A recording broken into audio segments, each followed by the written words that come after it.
The 2026 World Cup final was decided before a single ball was kicked, not by luck, not by fate, by the decisions made in the weeks and months before the two teams walked onto that pitch. Here is exactly how. The first decision was made in the group stage. Both finalists managed their squads differently across the tournament. One team rotated aggressively, rested key players in matches where the result was already secured, arrived at the final with fresher legs than the opposition. Fresh legs in a final are worth more than any tactical advantage. Fatigue makes every decision slower, every run shorter, every moment of quality harder to produce.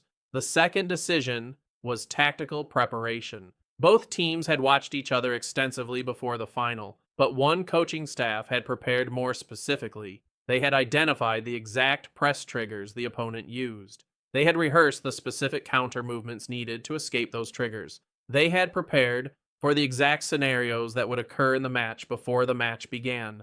Preparation does not guarantee winning. Unpreparedness almost guarantees losing.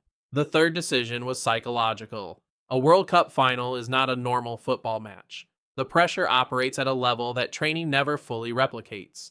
The team that managed the psychological environment of their squad better in the days before the final carried a different kind of energy onto the pitch. Not louder, not more aggressive, calmer, more settled, more ready to play the match rather than the occasion. Momentum coming into the final mattered too. One team had won their semifinal convincingly and with something in reserve. The other had survived a penalty shootout.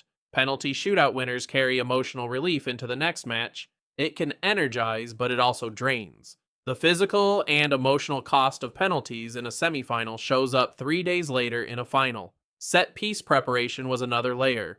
World Cup finals are often decided by set pieces, goals from corners, penalties, free kicks in dangerous areas. The team that spent more time specifically preparing for set pieces in a final context had an advantage that never showed up on any pre-match preview, but absolutely showed up when the match needed a goal. The squad depth was the final factor. Both teams had used their squads across the tournament, but one team had used theirs more efficiently. The players coming off the bench in the final were fresher, more specific in their role, more prepared for the exact contribution they were asked to make. Impact substitutions in a World Cup final require impact substitutes. You have to build those substitutes across the entire tournament.